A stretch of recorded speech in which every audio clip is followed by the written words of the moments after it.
Assalamualaikum warahmatullahi wabarakatuh.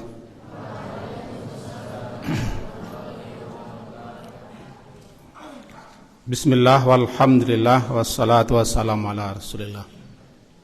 Kita berdoa kepada Allah, mudah-mudahan apa yang kita lakukan di pagi hari ini mendapat ridha-Nya dan mendapat berkahnya serta ganjaran pahalanya. Dan mudah-mudahan ini tercatat sebagai amal saleh kita. Lebih-lebih di bulan Sya'ban ini kita disukai memperbanyak amal saleh, memperbanyak amalan-amalan sunnah. Dan salah satu amalan saleh yang terbaik adalah duduk di majlis taklim, duduk di rumah Allah untuk mempelajari kitab Allah, hadis-hadis Rasulullah, di mana majlis itu adalah termasuk majlis yang terbaik untuk kita kunjungi. Langsung saja kita, agak banyak pertanyaannya, kita coba menjawab dengan ringkas. Dan pertanyaan ini baru dalam bentuk ini sampai ke tangan Nabi tadi subuh dikasih oleh Pak Security kita. Yang pertama, dan saya berharap jangan main-main ketika guru kita menjelaskan, sehingga tidak habis waktu untuk menegur kita, menyapa kita, siapapun kita. Hargai guru, hargai ilmu yang diberikannya, hargai waktu yang disediakannya, dan hargai malaikat yang ikut serta duduk dengan kita di sini. Mudah-mudahan dapat dipahami. Yang mengantuk, coba angkat kepalanya. Saya tidak izinkan mengantuk. Guru-guru minta tolong betul, yang mengantuk angkat keluar. Karena pagi sudah tidur itu tidak orang namanya itu. Ya, Al-Mukarram aktif berdiri, nanti yang mengantuk angkat keluar. Sudah keluar supaya jangan mengganggu pemandangan. Hai, ada paham? Kau setuju? Oke. Mari kita awali. Pertanyaan pertama daripada Mikhail Putra Nandia. Mana orangnya? Mikhail. Mikhail, dari mana Mikhail? Banu Hampu di Ladang Lawe. Oh, mantap. Salam sama ibu ayahnya. Oh, mantap. Irfan Kia Maulana, kelas 7C. Oh, ini. Di mana nih pendeka ini? Kelumpang? Salunto. Oh, jaga nama baik Salunto ya. Jaga baik-baik nama Salunto. Oke. So, salam sama ibu ayahnya. Oh, mantap. Dan Yuda Prawira Dinata. Dari mana? Yuda. Pasbar. Pasbar itu apa tuh? Oh, bukan Pasar Barula. Oke. Coba salam sama ibu ayahnya. Bagus. Tanya beliau bertiga ini, apa hukum membatalkan puasa Ramadan dengan sengaja, alasannya malas? Itu pertanyaannya. Bagus, silakan duduk. Kita tahu bahwa puasa adalah salah satu rukun Islam yang 5, wajib hukumnya untuk melaksanakannya, dan siapa yang mengingkari kewajiban salah satu daripada rukun Islam yang 5 itu, dia jatuh kepada kafir. Mengingkari kewajiban puasa, tidak membenarkannya dan tidak meyakini dia itu wajib dan rukun, dia sudah dinyatakan kafir. Itu satu. Orang kalau sudah kafir, hapus segala dosanya, hapus segala pahalanya. Dan jika dia ingin masuk Islam lagi, dia harus bersyahadat. Ini bahayanya.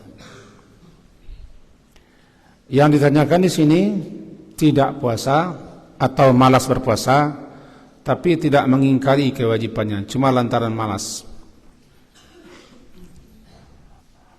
Dia tidak jatuh kepada kafir, tapi dia sudah berdosa besar. Bahkan tercatat salah satu induk dosa besar yang dilakukannya. Ini yang bertanya, simak.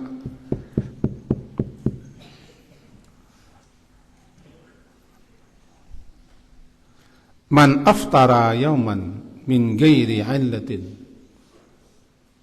wala maradin.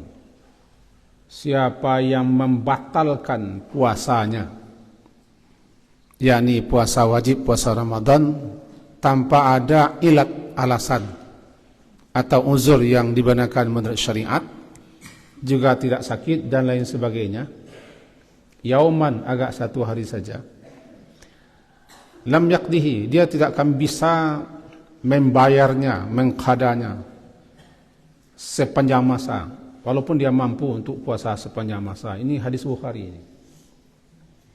Ya, diulangi ini. Man aftara yauman, siapa yang sengaja membatalkan puasanya satu hari saja, tanpa alasan, tanpa ilat, tanpa uzur yang dibenarkan, juga tidak sakit, dia tidak akan bisa menggantinya, mengqadanya sepanjang masa, walaupun dia bisa puasa sepanjang masa. Hadis riwayat Imam Bukhari. Salah satu ancaman siksa bagi orang yang tidak berpuasa, disebutkan bahwa nanti di neraka dia akan menjerit, berteriak sekeras-kerasnya dengan digantung tumitnya, lalu mulutnya meleleh mengeluarkan darah dan mulutnya rusak. Ini namanya ancaman, karena mempermudah, menteng-entengkan kewajiban puasa. Padahal puasa itu untuk kita. Apapun amal ibadah yang kita lakukan, tidak sedikit pun untuk Allah. Karena Allah tidak butuh. Allah ghani.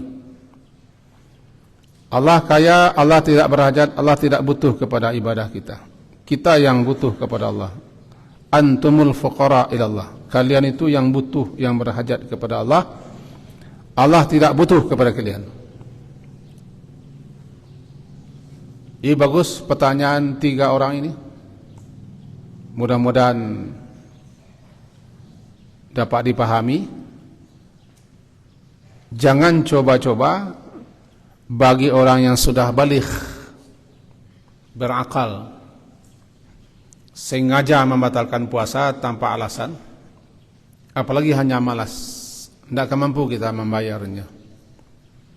Lalu bagaimana jalan keluarnya? Tobat, taubatan nasuha, disusul dengan banyak-banyak melakukan ibadah puasa, dan terus-menerus menyesali diri atas dosa yang kita lakukan itu. Fahim? Yang bertiga? Ada paham? Yang bertiga.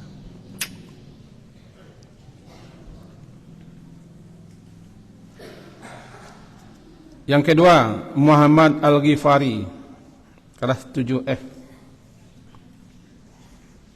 Ghifari, dari mana Al-Ghifari? Sawah Dangka.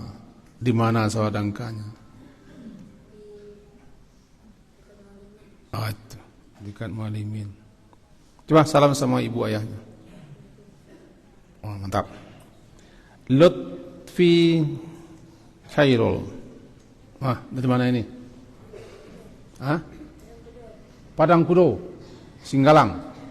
Mantap. Coba salam sama ayah ibunya. Mantap.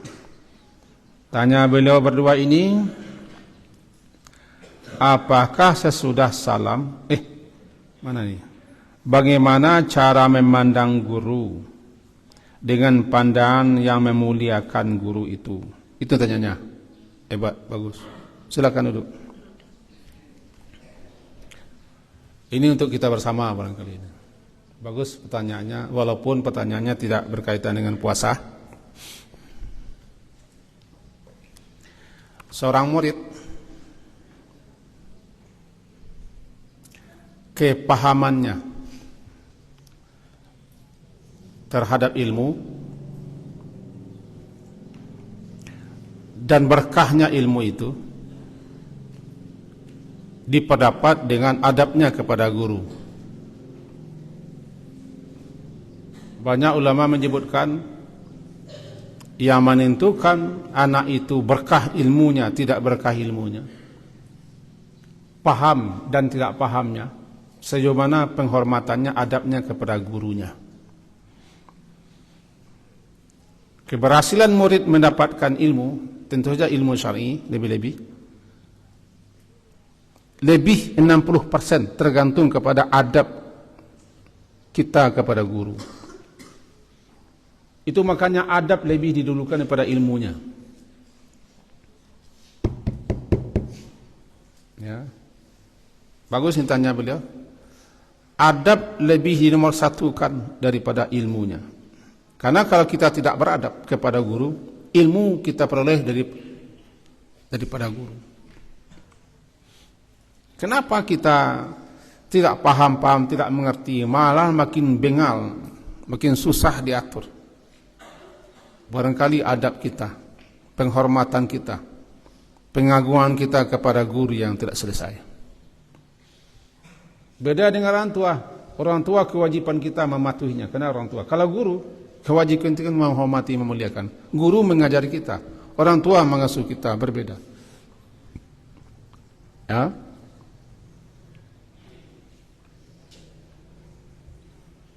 Jadi penting, nih, kelas 8. Penting adab, sangat penting. Ketika kita berguru dan kita berada di majelis guru, ketika kita mendengarkan nasihat guru, seperti ini, berguru itu bukan hanya di kelas, dan guru itu bukan hanya mengajar di kelas.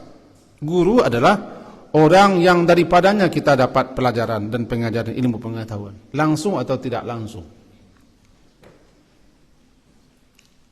Yang tidak langsungnya dia tidak mengajar kita, tapi kita dapat pelajaran darinya, juga guru.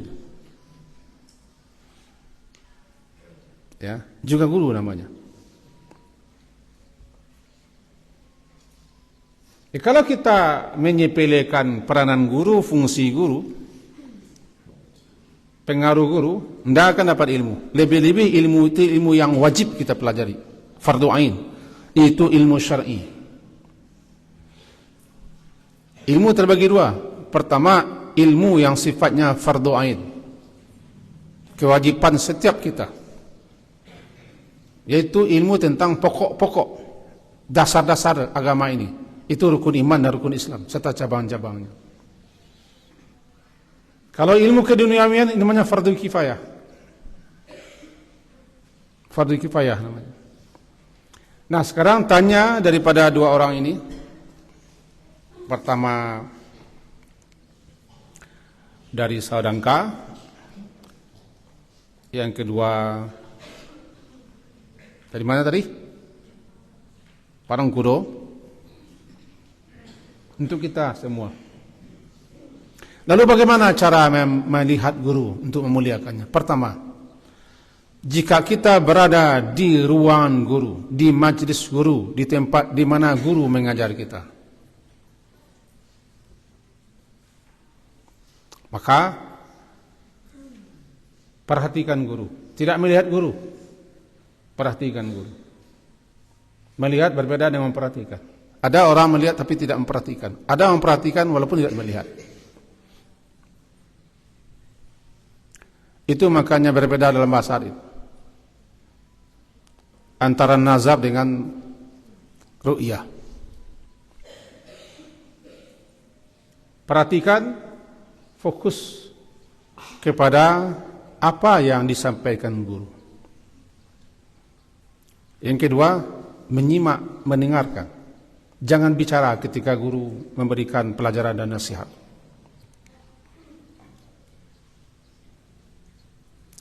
Yang ketiga, jangan mengganggu, membuat gaduh di ruangan di mana guru kita mengajar. Jangan mengganggu, jangan bikin gaduh. Yang keempat, jangan bikin kesal guru. Sebab kalau guru sudah kesal, apa yang disampaikannya nanti tidak sempurna lagi.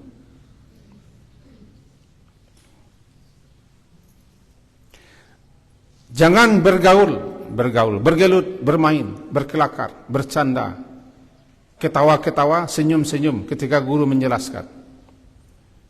Putri, ada paham? Jangan ketawa-ketawa, jangan senyum-senyum ketika guru menyerangkan pelajaran. Bisa namanya mandang enteng, mandang remeh, atau menyepelekan guru. Ketawa dan senyum itu. Ini sudah diringkas di kitab-kitab ini. Jangan bertanya kalau guru tidak izin. Kalau mau bertanya, angkat tangan. Jika tidak diizinkan guru, jangan kita kesal. Angkat tangan, tanya sama guru. Minta izin. Ustaz, Bapak, Ustazah, Ibu, boleh saya bertanya? Oh, nanti tanya. Karena di ruangan di mana guru mengajar ini tidak sama dengan di ruangan di masjid, dalam gedung-gedung pertemuan. Di gedung-gedung pertemuan ada namanya interupsi.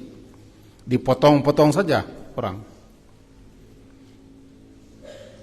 Ya, saya menjelaskan kepada antum ini, coba simak. Coba dengar. Ada jelas. Saya sedang menerangkan adab. Adab. Kalau tidak beradab, tidak masuk.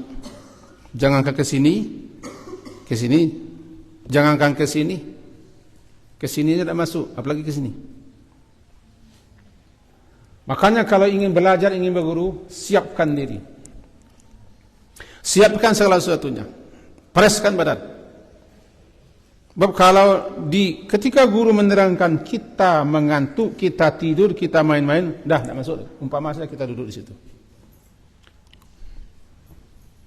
Itu makanya Habib Puji yang bertanya tadi, sangat dipuji. Bagaimana cara memandang guru atau memuliakan guru, itu caranya.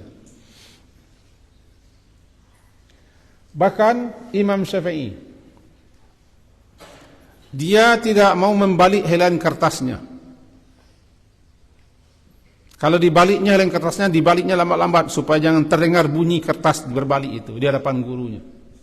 Begitu ta'zimnya dia kepada guru, taukirnya kepada guru. Tak mau dia. Apalagi kita main apa bunyi-bunyi riuk-riuk. Itu makanya murid-murid sekarang banyak yang tak nangkap pada gurunya orang alim besar. Sekelas Ustaz Deno ini kan di mana gurunya? Udah tempat di Mesir 7 tahun. Ustaz Ridho 11 tahun menuntut ilmu sampai selesai. Usuluddin. Ustazah Sahra, banyak lagi ustazah kita yang tidak mungkin bisa sebutkan satu-satu. Ilmunya tidak untuk kita, ilmunya kelasnya di atas kita, tapi dia mengajar untuk kita. Yang putri, saya menerangkan ini, jangan ketawa-ketawa. Kalau guru menjelaskan, kalau ingin juga beradab sama guru, jangan ketawa, jangan senyum-senyum. Jangan lirak-lirik, jangan kode-kode. Apalagi memandang lawan jenis dengan isyarat-isyarat tertentu. Tidak masuk. Jangankan ke sini, jangan ke sini tidak masuk. Tapi kalau mau belajar sama guru, siapkan diri. Semenjak daripada alat-alat, bahan-bahan untuk belajar, juga diri kita siapkan. Karena kita talib. Talib adalah orang yang mengusahakan sesuatu agar dapat. Itu talib. Sehingga murid itu namanya talibul ilm. Orang yang mengusahakan untuk mendapatkan ilmu. Bagaimana supaya dapat ilmu? Nah, salah satunya dia harus memuliakan, menghormati guru. Kita harapkan murid-murid kita ini di mana saja, bukan hanya di Abi Center. Kalau kita berada di suatu majlis ilmu namanya, duduk baik-baik, simak baik-baik, Jangan bikin gaduh, bikin hingar-bingar, hiruk pikuk, jangan berbicara sesama teman, jangan senyum-senyum, jangan berkelakar, jangan bahasa isyarat. Ketika itu Anda atau kita tidak menghormati guru namanya. Termasuk kami-kami yang punya HP, jangan main HP ketika guru mengajar. Apapun yang namanya jangan. Kecuali mencatat, kecuali menulis. Apalagi guru mengajar dia main HP. Atau sibuk. Ketika itu kita tidak menghormati guru. Kita harapkan kita yang punya HP juga begitu. Kecuali HP-nya untuk mencatat atau untuk merekam atau untuk menayangkan. Begitu caranya kita menghormati seorang guru karena dia sedang memberikan ilmu. Fahim tuh? Kelas 8? Kalau fahim, bangunlah. Angkat kepalanya. Mana yang fahim? Angkat kepalanya. Kelas 9? Fahim? Putra? Di sini antum belajar atau yang berencana untuk keluar di sini kelas 9 silakan. Tapi kalau antum tidak memuliakan guru, tidak masuk. Tidak berkah. Secerdas apapun, sehebat apapun daya tangkap kita, kalau kita tidak menghormati guru, tidak berkah. Apalagi ilmu yang diajarkannya adalah ilmu syar'i. Pokok-pokok poin-poin ilmu. Mudah-mudahan dapat ditangkap bahasa Abi ini. Dan kita doakan kelas-kelas 7 ini konsentrasi penuh. Biarlah teman-teman kita tidak konsentrasi, kita aja konsentrasi. Bagus. Luar biasa pertanyaan. Jadi ada 7 poin tadi ya. 7 poin yang kita sampaikan bagaimana menghormati, memuliakan dan memandang guru dengan pandangan yang mulia. Selanjutnya nanti bisa dipelajari dalam panjang lebar dan kitab Ta'limut Ta'lim. Yang ketiga, M. Rifki Kurniawan. Kelas berapa nih? Tidak tahu. Rifki Kurniawan kelas berapa? Yang bertanya tidak ada. Ada yang bertanya. M. Rifki Kurniawan kelas berapa? Sakit. Ini pertanyaannya kemarin. Sakit kemarin. Hari ini sakit. Biar walaupun dia sakit, kita jawab saja. Apakah sesudah salam, Rifki Kurniawan ya, apakah sesudah salam dari salat fardu kita sudah bisa langsung berdiri untuk salat sunat Abi? Pertama, hendaklah kita pisahkan antara salat fardu dengan salat sunat. Setelah salat fardu jangan langsung salat sunat. Jika ingin juga salat sunat, pertama caranya pindah daripada kita tempat salat fardu, tempat di mana kita akan salat sunat.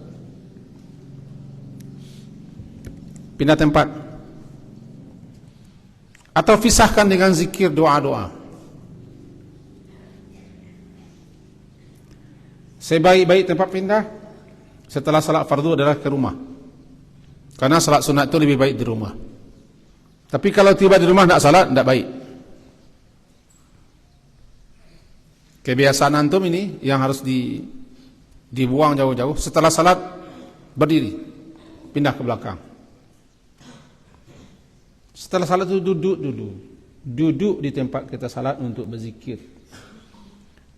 Kebiasaan bergerak atau mundur ke belakang. Ini kebiasaan saja. Habis salat dia mundur ke belakang. Kecuali tempatnya sempit. Setelah salat itu langsung istighfar. Baca Allahumma salam. Bahkan imam setelah salat dia juga menghadap kiblat, sekedar membaca istighfar dan Allahumma salam lalu balik menghadap jemaah. Bagaimana kalau kita ingin salat karena ingin pergi cepat? Silakan salat tapi pindah tempat.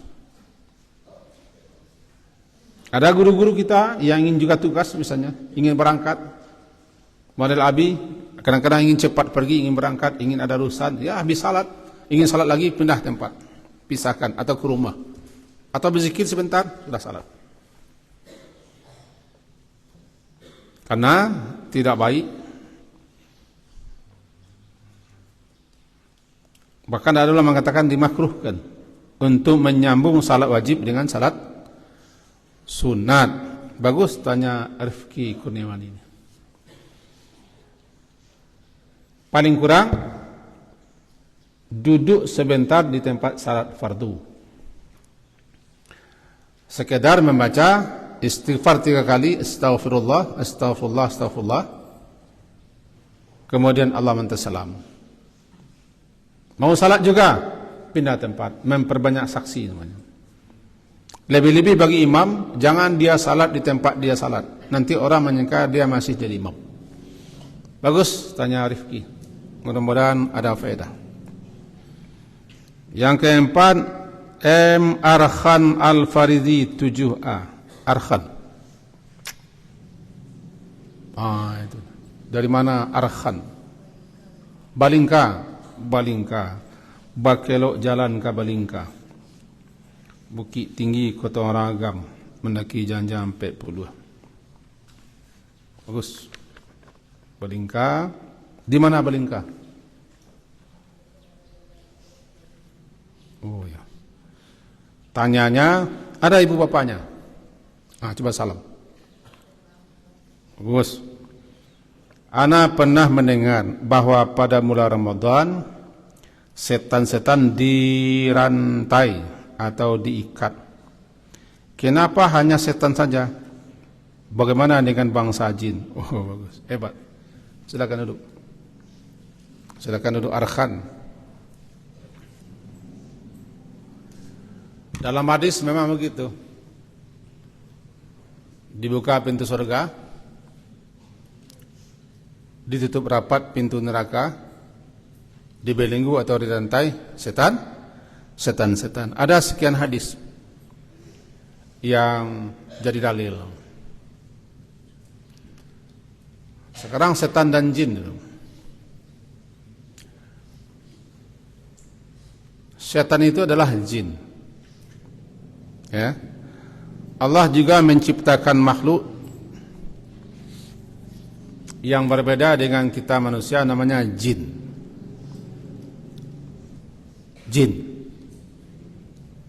Jin dinamai dengan jin karena tidak nampak.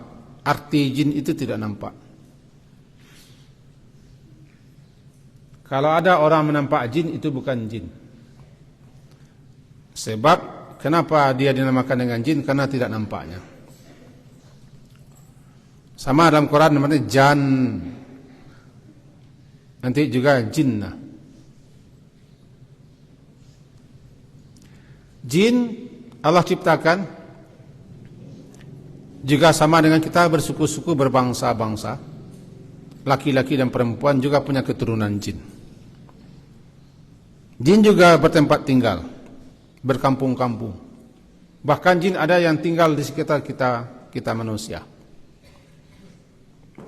Jin juga mempunyai syariat.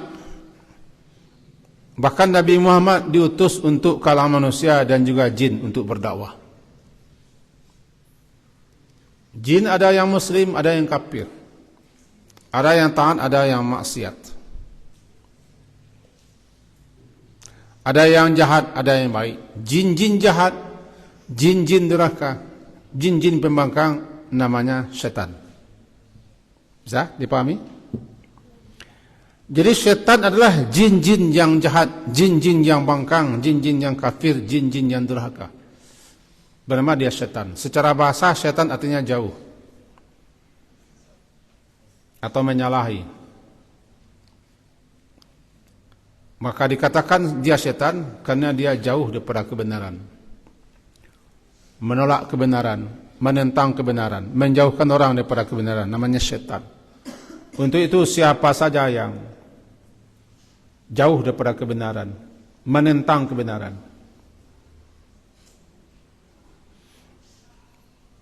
menyingkirkan, menghalangi orang daripada kebenaran, namanya setan. Sehingga setan itu ada yang jin, ada yang manusia. Setan ada yang jin, ada yang manusia. Iblis sebagai raja setan juga jin. Wa kana minal jinni. Surat Kahfi yang kita baca setiap Jumat malam Jumat dan Jumat siang kita baca surat Kahfi. Fa fasaqa an amri rabbi. Dia durhaka kepada perintah Tuhannya, dia itu bangsa jin. Ayat ke-50 kalau tidak salah. Nah, sekarang timbul pertanyaan. Setan-setan dibelenggu di bulan Ramadan. Setan yang mana? Apakah semua setan? Banyak ulama menyebutkan berdasarkan hadis-hadis, tidak semua setan. Tapi adalah induk-induk ketua-ketua geng setan. Namanya maradatul jin. Jin-jin jahat, jin-jin pembangkang. Jin-jin yang pemimpin tokoh-tokohnya dibelenggu. Wasuffidatis syayatin. Sementara jin-jin yang tidak sebagai tokoh pemimpin pembangkang, tapi juga jahat, dibiarkan lepas. Maka yang pertama dibelenggu adalah iblisnya sebagai bos besar jin. Ada juga yang memahami bahwa setan itu dibelenggu, tapi dia masih lepas. Ada yang menyamakan seperti hewan yang kita ikat, tapi masih lepas. Mana-mana yang bisa dijangkaunya juga. Karena hanya dirantai dan diikat, tapi tetap dilepas. Sejauh mana rantai dan pengikatnya. Dua itu pendapat yang paling populer. Di samping ada pendapat mengatakan semua setan dibelenggu. Lalu kenapa ada kejahatan di bulan Ramadan? Ingat, yang mendorong kita untuk berbuat jahat itu bukannya setan, kita sendiri juga. Namanya hawa. Hawa. Orang kita suka bilang hawa nafsu. Diri kita mempunyai potensi untuk baik dan buruk. Fa'alhamaha fujuraha wa taqwaha wa nafsi wa ma sawwaha. Kita punya potensi untuk baik dan buruk. Orang-orang yang perturutkan hawanya, keinginannya untuk berburuk, maka dialah nanti yang akan terbelenggu. Dia ingin nanti yang terjerumus kepada dosa-dosa. Jadi di bulan Ramadan, setan-setan dibelenggu, taruhlah dibelenggu semua. Atau sebagian, atau tokoh-tokohnya, atau induk angkang jinnya. Tetapi hawa nafsu kita tidak. Hawa nafsu kita itu yang kita kendalikan.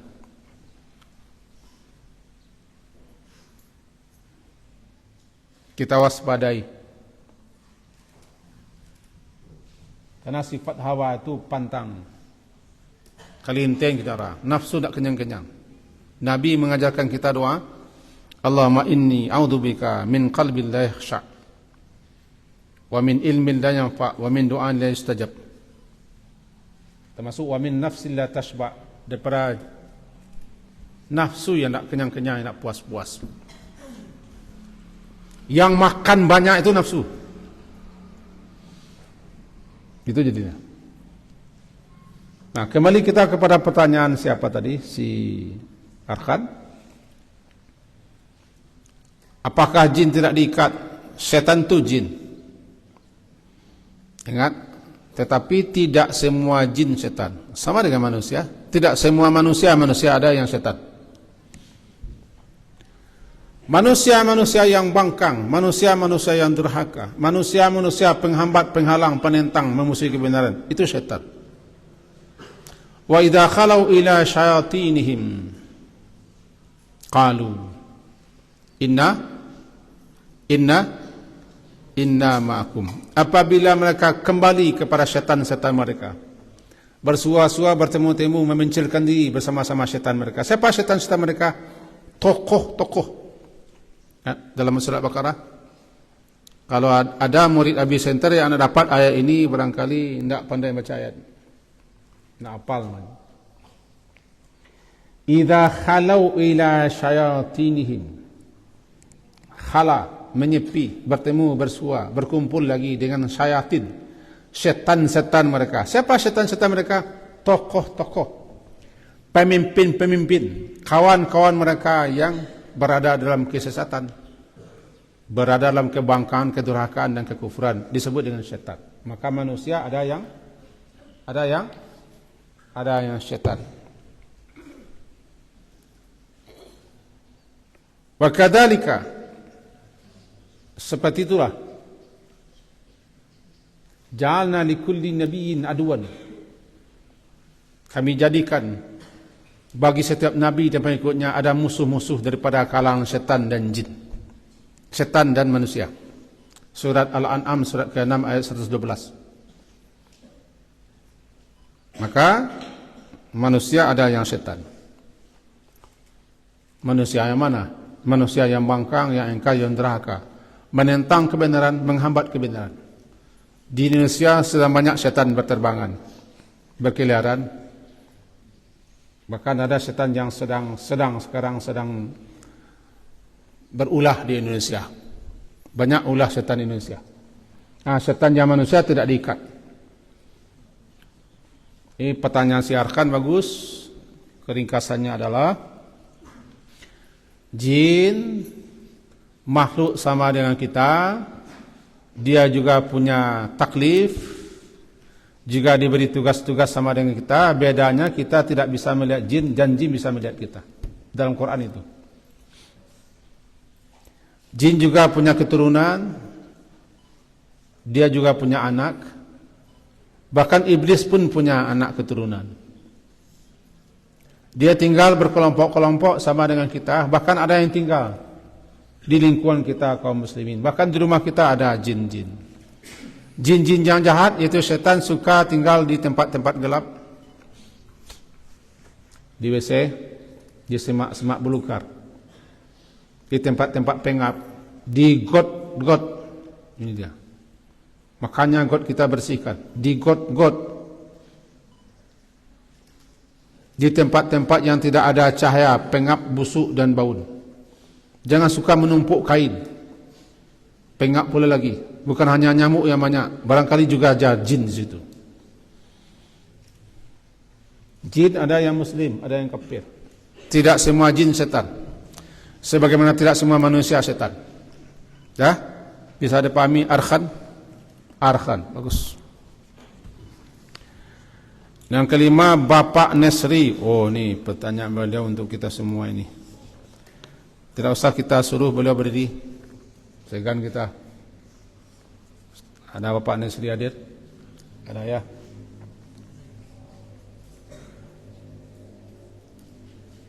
Oh, ada. Bapak terbaik kita, Bapak bangsa.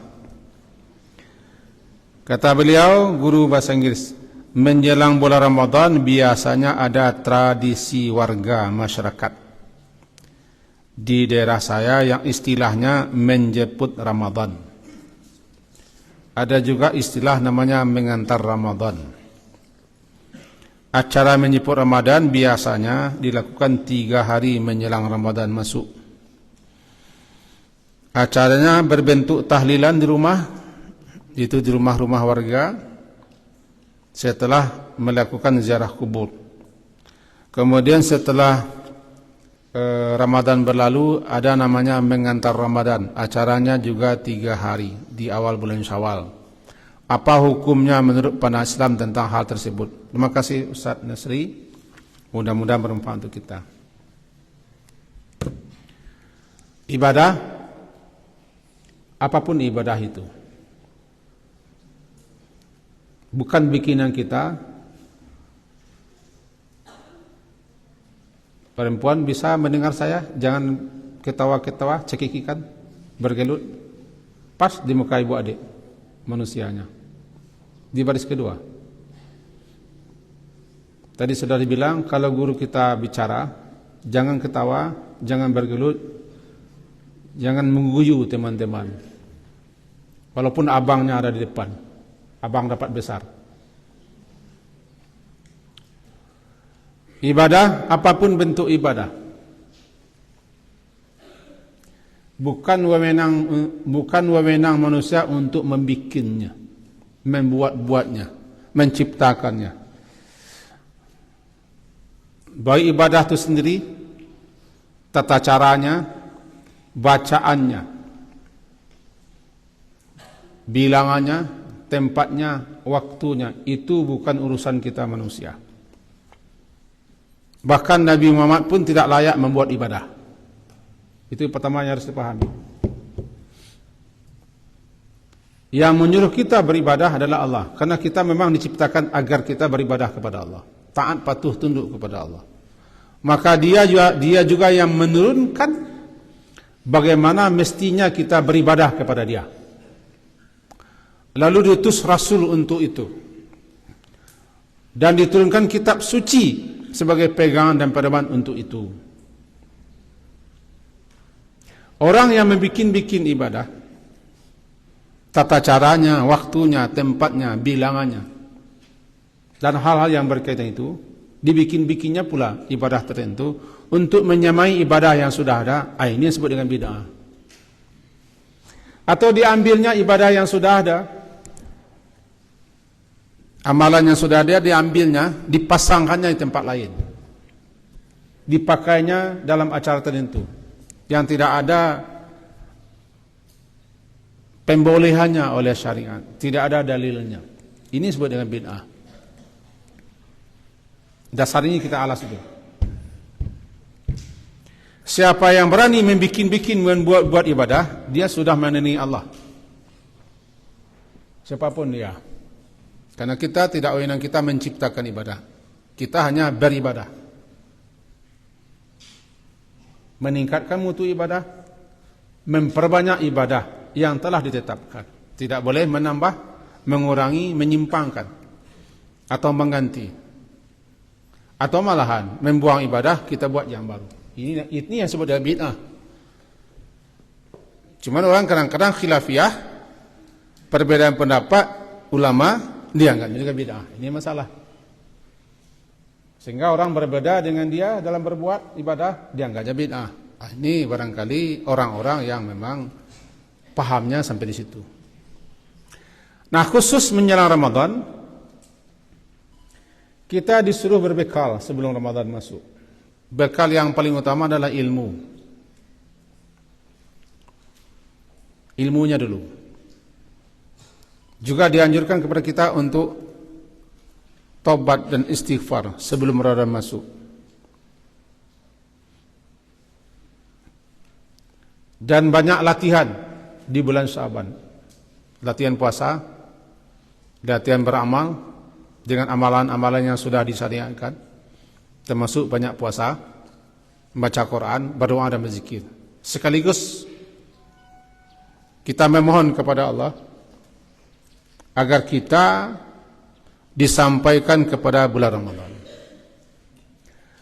Lalu kemudian ada orang membikin acara apapun dibikin orang, selagi sifatnya keduniawian dan tidak ada disangkut pautkan dengan ibadah, tidak masalah. Tidak masalah. Selagi sifatnya keduniawian, makan sebelum Ramadan, ya silakan, kan tidak ibadah. Jalan-jalan sebelum Ramadan, tidak masalah. Mandi sebelum Ramadan tidak masalah, ganti baju sebelum Ramadan tidak masalah, berbeda sebelum Ramadan tidak masalah, karena tidak ibadat. Tetapi kalau sudah dimasukkan unsur ibadat, misalnya kita sebelum Ramadan begini, mengadakan acara salat bersama, ibadat.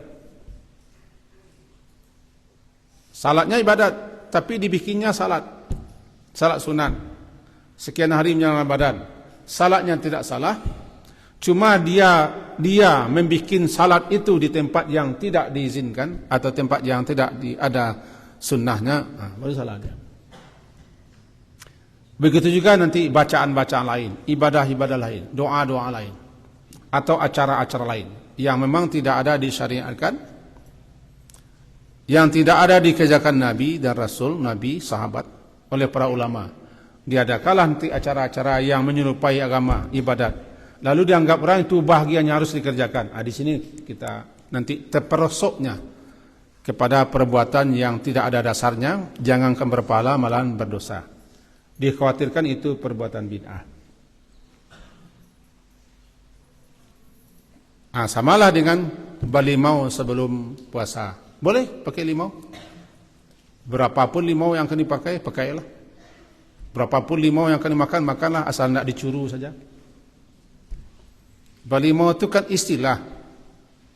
Istilah di orang Sumatera Barat dulu, kalau mandi besar, mandi keseluruhan, dibasahi rambut, pakai limau. Jeruk. Gunanya sebagai perawatan rambut. Nah, sekarang sampo namanya. Sampo itu kan ada dimasukkan bahan jeruk itu. Jeruk nipis ya. Boleh pakai limau. Balimau. Ba itu kan kata-kata ber. Dalam bahasa Indonesia kalau tidak salah adalah memakai. Melakukan sesuatu dengan memakai sesuatu. Kalau di bahasa Indonesia kan berjeruk. Berjeruk sebelum Ramadan masuk. Kalau bahasa Inggrisnya beroren. Ya Pak Nasir, beroren sebelum Ramadan masuk. Mau mandi, mau jalan-jalan, asalkan itu masalah keduniawian yang halal dilakukan, tidak haram, dikerjakan sebelum Ramadan dan tidak ada dikait-kaitkan dengan ibadah. Ya, lakukan. Tapi kalau sudah masuk unsur ibadah, diciptakannya ibadah atau ibadah yang sudah ada dibuatnya, maka terindikasi dengan bid'ah yang salah, yang mungkar, yang sesat, malah bisa terjerumus kepada dosa. Bolehkah kita berdoa sebelum puasa masuk? Bolehlah. Berdoa apa? Terserah doa apa saja. Bolehkah kita mengumumkan, memanggil orang sia-sia, orang alim? Bolehlah, senanglah hati mereka. Senang hatinya. Panggillah saya makan, senang hati saya itu. Bantai tiak kelio apa intiak lado mudo, makan itu orang yang enak. Tidak masalah. Mau ziarah kubur, kalau ziarah kubur silahkan. Asalkan tidak ada disangkut dengan Ramadan. Cuma momennya ketika inilah kita bisa ziarah kubur, membersihkan pusara, tidak masalah. Tapi kalau sudah dikaitkan dengan Ramadan, lama-lama orang menganggap itu adalah bahagian daripada Ramadan. Lama-lama orang menganggap itu adalah suatu keharusan. Sebenarnya tidak. Barangkali momen akan Ramadan, orang nanti bersih-bersih, bersih rumah, bersih tempat, bersih masjid, bersih musala, bersih lingkungan, bersih kubur, tidak masalah. Ziarah kubur silakan. Yang penting jangan dikaitkan dengan ibadah. Dan jangan membuat ibadah-ibadah tertentu, ritual-ritual tertentu sebelum masuk bulan Ramadan. Istilahnya silakan. Mau menyebut Ramadan, mau menunggu Ramadan, mau apalah namanya istilahnya, asalkan jangan dianggap itu suatu ibadah dan dibikin ibadahnya. Kalau habis lebaran namanya mengantar ke pergi Ramadan, silahkan mengantar. Di kami justru mengantarkan orang haji setelah Ramadan. Tidak masalah. Asalkan jangan yang tadi dikait-kaitkan dengan ibadah, ada talinya dengan syariat. Dengan bahasa itu Abi menjawab supaya nanti pandai saja kita menyambungkannya. Karena ada orang yang bahasa vulgar itu tidak mau dia. Ada yang mendengar kaji kita, talim kita, ini bid'ah kaji kita ini katanya. Ini pasti kelompok anu, ini pasti manhaj anu. Nah, kita tidak ingin dituduh seperti itu. Hanya menjelaskan dasarnya saja. Mudah-mudahan tertangkap jawaban saya oleh Pak Nasri. Tertangkap apa yang dituju. Saya jawab secara begitu saja. Oke? Dan kepada murid-murid kita, kalau tidak paham nanti itu tugas Pak Nasri ya, menerangkan kepada murid-murid kita. Bagus, terima kasih Pak Nasri. Satu orang guru kedua, ada dua orang guru yang bertanya. Ibu Kalni Palmasari, guru biologi. Tidak usahlah ibu berdiri, segan kita.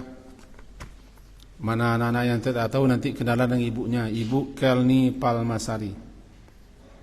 Beliau dari biologi. Apa boleh menggendong anak pada salat tarawih atau salat fardu, sementara anak yang digendong memakai diapres atau popok menampung kotoran? Bagus.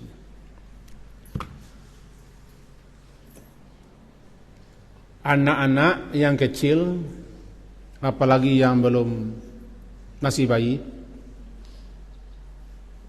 jika dia menangis, jika mengganggu, boleh didukung, dipangku, diangkat ketika kita salat. Bisa diikat di belakang dengan kain gendongan di depan, atau diambil saja. Jika kita sedang sujud, lalu kita diperkuda oleh anak, tidak masalah. Jangan kesal, jangan marah pula kepada jamaah. Andaikan imam, Ustaz Teguh jadi imam, Ustaz Teguh kawin, punya anak, anaknya satu, yang satu lagi belum lahir. Anak yang pertama ini umur sudah 3 tahun, main-main dia. Kiranya Ustaz Teguh jadi imam di Epicenter. Dilecaknya kuduknya, punggungnya, main-main dia, tidak masalah, biasa saja. Asalkan Ustaz Teguh jangan mengguyunya. Halo, halo, mana mamamu? Janganlah, batal salat. Mamanya tanya, batal salat. Ya Ustaz Teguh, ketawalah sikit, tidak masalah. Boleh mamangku, boleh mengendong. Bahkan kalau kita khawatir anak jatuh, kita salat. Anak di sini di atas tempat tidur, bangun dia, kita salat di sini. Ibu boleh mengambilnya, asalkan kiblat jangan dibelakangi. Bergerak sekedarnya saja, bergerak sekedarnya saja. Lebih contohnya ini, kita kiblat ke sana, kita salat di sini, anak kita letak di sini, nangis dia, guling-guling, khawatir jatuh, boleh ambil, pangku saja, lanjutkan salat. Asalkan kiblat jangan dibelakangi. Itu jawaban umum. Jangan cegah anak-anak dibawa ke masjid. Cuman kita sajalah yang pandai mengatur anak-anak. Jangan sampai anak-anak itu heboh, ribut, bermain-main, berkeliaran. Ini yang memainkan peci, perhatikan.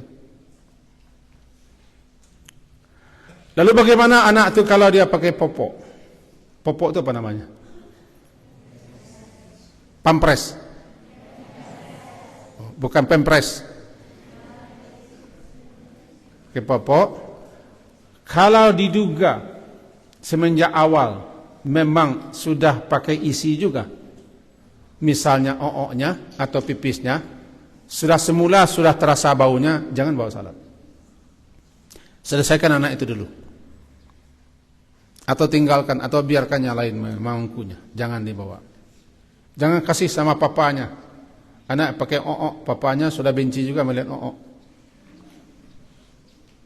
Tapi kalau semula anak itu pakai popok, pakai pampres dan segala macam, diduga masih tidak punya isi, masih ringan, bawa salat gendong boleh. Andaikan dia pipis, kita tidak tahu dia pipis. Ada ke situ ada isinya sedikit, kita tidak tahu bahasa itu ada isinya sedikit. Nah, kita di dalam pula mengorek-ngorek, bawa saja. Sesudah salat jangan tanyakan sama ibunya, "Hei, anak kau tadi pipis enggak?" Kalau dulu dia pakai ayang, kini pakai kau dia. Jangan tanyakan. Jadi jawabannya 2. Kalau semenjak awal anak itu tidak di popoknya tidak ada, misalnya ada kotoran, bau tidak, terasa tidak, bawa aja salat. Pangkulah. Andaikan dia popoknya berisi, tapi kita tidak tahu bahasa ada isinya, tidak masalah. Tapi kalau kita tahu semenjak awal, bau, busuk, berat, nah, jangan dibawa. Karena dia membawa najis dalam salat kita. Khawatir nanti merembet pada kita dan kita juga membawa anak yang punya najis. Ya, Ibu apa? Ibu Kalni, bisa dipahami? Abi tidak tahu mana yang Bu Kalni. Ada Bu Kalni di belakang? Oh ada. Ya Bu Kalni? Kampung biologi ini mana di kampung ini? Biologi ini mana kampung? Bukan nama kampung. Oh guru biologi. Oh bukan dari biologi. Oh. Ini tukang catat, yang salah tukang baca ini.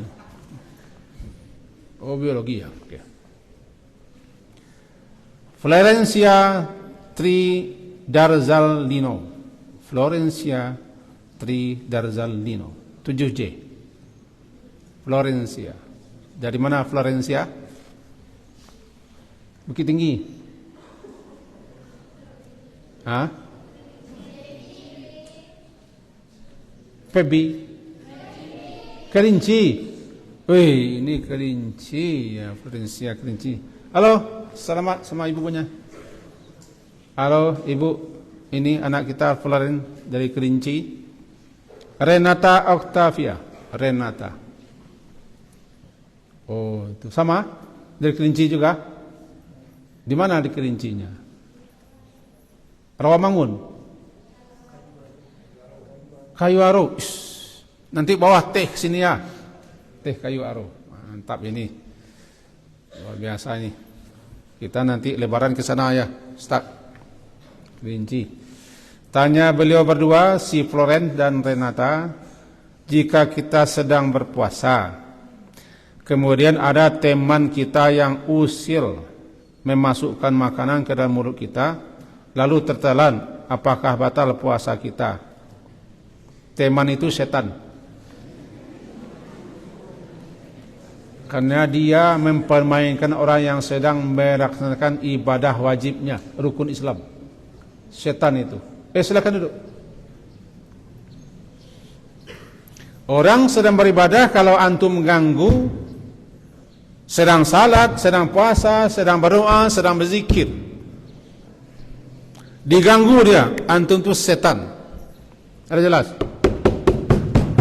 Yang suka mengganggu-ganggu teman salat, mengguyu-guyu, merayu, antum itu setan. Jelas kelas 8? Jelas. Orang beribadah jangan diganggu, jangan diusili, dijahili. Ketika itu antum sudah berubah jadi setan, jika mati ketika itu antum mati sedang berbuat maksiat. Kita kesal melihat orang seperti ini. Kenapa kesal? Dia sudah berperanan sama dengan orang kafir. Nabi Muhammad dulu ketika salat ditaruh orang isi perut onta, kata beliau. Itu kerja orang-orang jahil, orang musyrikin kafir Makkah, musuh-musuh. Anak beliau yang membuang itu di Makkah. Fatimah membuang itu. Jadi kepada kita secara umum, berolok-olok itu bukan di ibadah. Berkelakar bermain bukan ketika beribadah. Hormati, muliakan orang yang sedang beribadah. Bahkan kalau ada orang berniat mengganggu, kita larang. Ada mengerti? Ada? Ini apa? Rudal, sudah paham? Iqbal. Namanya siapa? Iqbal, bukan rudal. Ya. Apalagi orang sedang berpuasa, kita tidak berpuasa, dia berpuasa sunnah. Atau kita puasa, kita ganggu dia. Pekerjaan itu berdosa. Antum terindikasi sebagai setan betina. Namanya khaba'is, setan betina. Lalu karena kita sedang tidur-tiduran, dimasukkannya makanan, tertelan kita tidak berdosa. Cuma sengaja kita ngangakan mulut dengan niat supaya nanti ada teman-teman yang ingin berolok-olok, dimasukkannya roti, lalu kita telan, itu batal puasa kita. Tertelan tidak berdosa. Dia yang menyebabkan kita begitu, dia sudah berdosa, dia tobat dan minta maaf. Karena dia sudah mengganggu hamba Allah yang sedang beribadah. Ya, Putri Kerinci, bagus, hebat. Ada waktu 10 menit lagi, cepat saja nih. Hafizatul Husni, silakan berdiri. Hafizatul Husni, Hafizah. Kelas berapa? Nggak nampak ini. Orang tuanya ingin lihat. Ke sini, terus ke sini. Kelas berapa? Kelas GIM. Kelas berapa? 7G. 7G dari mana, Hafizah? Lubuk Basuang. Lubuk Basung. Ada ayah ibunya? Silakan. Salam. Oke. As-Saffa Az-Zahra. Saffa Az-Zahra. Saffa Az-Zahra. Kelas berapa? 7J juga.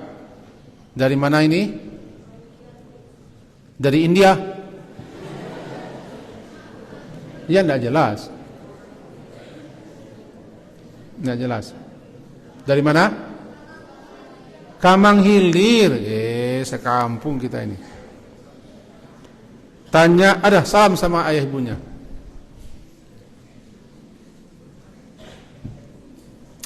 Tanya beliau berdua, apakah boleh kita sedang berpuasa mengumpulkan air liur, kemudian menelannya kena haus? Apakah batal puasa? Silakan duduk. Daripada air liur dan kumpulkan, lebih baik dahak dikumpulkan lagi.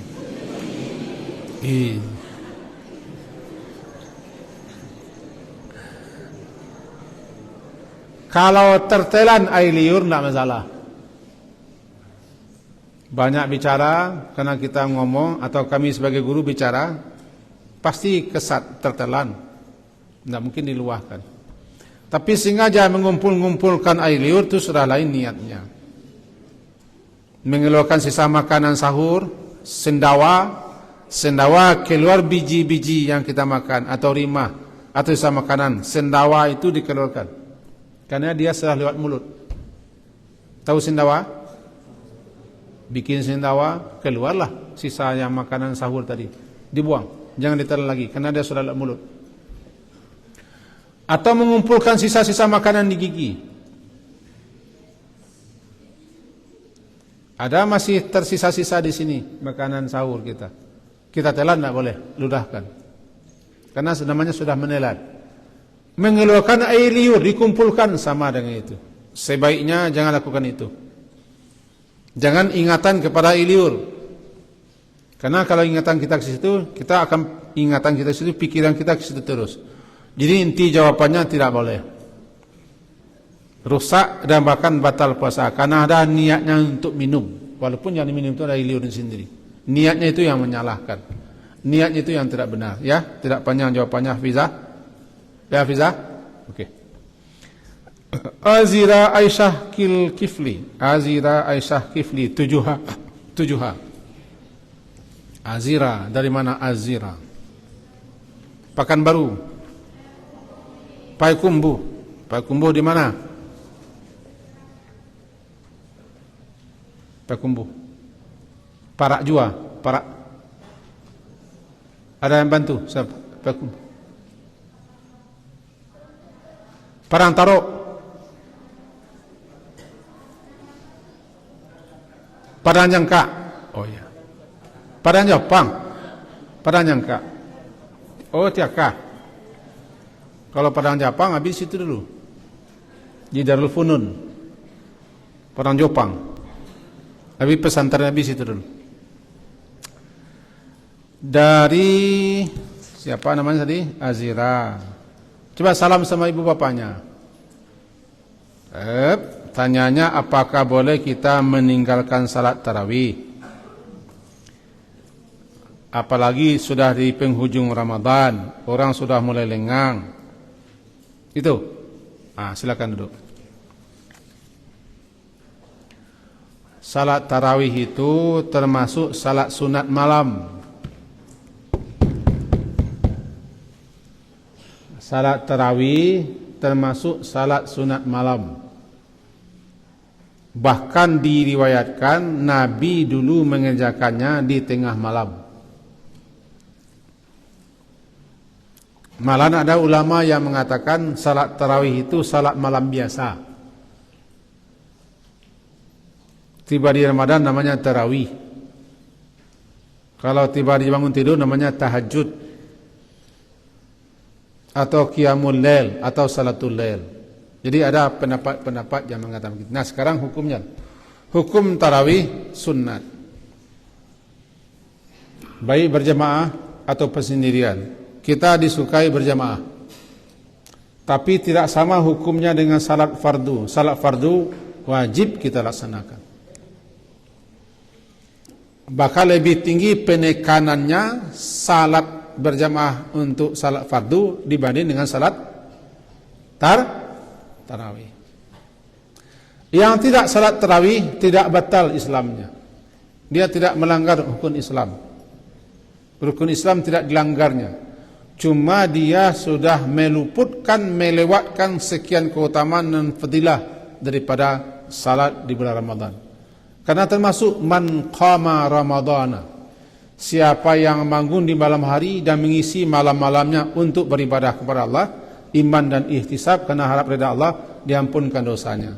Orang yang malas salat tarawih, dia tidak berdosa. Tapi kalau dia tidak salat isya, dia berdosa.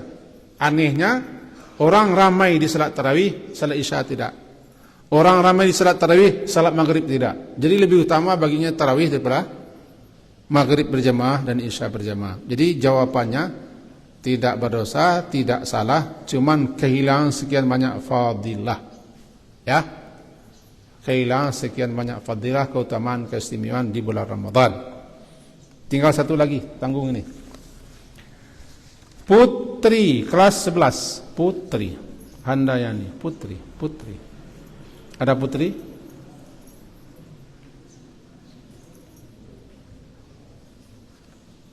Ada namanya Putri?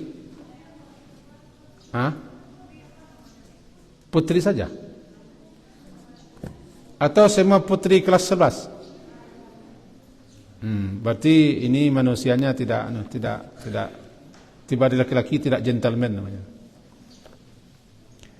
Apakah ketika kita bangkit dari sujud pada rakaat kedua, ketiga dan keempat kita harus mengangkat tangan? Mengangkat tangan dalam salat hukumnya sunnah. Kapan saja kita mengangkat tangan? Ringkas, coba simak. 1 minit lebih menjawab cuma. Kapan saja kita disunnahkan mengangkat tangan? Pertama ketika takbiratul ihram.